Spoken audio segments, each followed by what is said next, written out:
వారణాసి కాశీని శివుని నివాసంగా, శివారాధనకు అత్యంత పవిత్రమైన పుణ్యక్షేత్రంగా భావిస్తారు. శివారాధనలో దీనికి ఉన్న ప్రాముఖ్యతకు అనేక కారణాలు ఉన్నాయి. వాటి గురించి ఒక పూర్తి కథనమిక్కడ ఉంది. వారణాసి శివుని ఆనంద కననం. వారణాసిని హిందూ పురాణాలలో ఆనంద కననం లేదా ఆనందవనం అని పిలుస్తారు. అంటే ఆనందాన్ని ఇచ్చే అడవి అని అర్థం. ప్రళయకాలంలో కూడా శివుడు తన త్రిశూలం మీద ఈ నగరాన్ని పైకి ఎత్తి రక్షిస్తాడని పురాణాలు చెబుతాయి. ఈ నగరం శివునికి అత్యంత ప్రీతిపాత్రమైనది.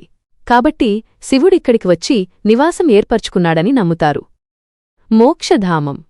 కాశ్యాంతు మరణాన్ముక్తిః. వారణాసికి ఉన్న అత్యంత గొప్ప ప్రాముఖ్యత ఏమిటంటే ఇక్కడ మరణించిన వారికి మోక్షం లభిస్తుందని నమ్మకం. ఈ నమ్మకాన్ని కాశ్యాంతు మరణాన్ముక్తిః అని అంటారు. ఇక్కడ ప్రాణాలు విడిచిన వారి కుడి చెవిలో శివుడు స్వయంగా తారకమంత్రం ఉపదేశించి వారిని జనన మరణ చక్రం నుండి విముక్తుల్ని చేస్తాడని భక్తుల విశ్వాసం. అందుకే చాలామంది తమ చివరి రోజులను వారణాసిలో గడపాలని కోరుకుంటారు.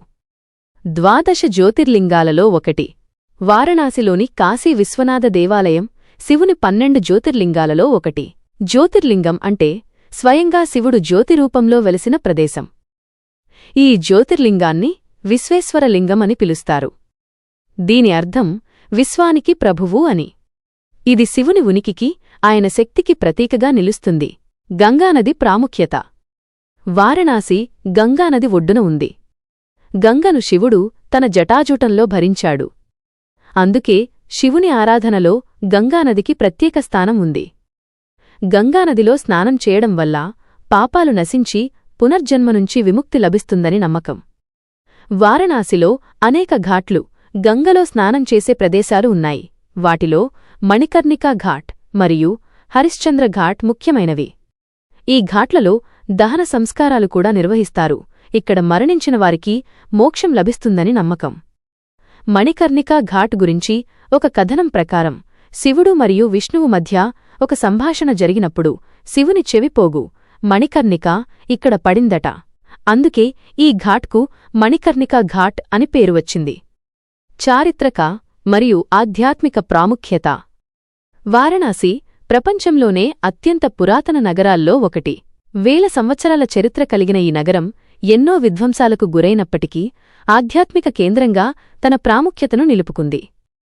ఆదిశంకరాచార్యులు, తులసీదాస్ వంటి ఎందరో గొప్ప సాధువులు, పండితులు ఈ నగరంలో నివసించారు. ఇక్కడ అనేక దేవాలయాలు, ఘాట్లు, ఆధ్యాత్మిక కేంద్రాలు ఉన్నాయి.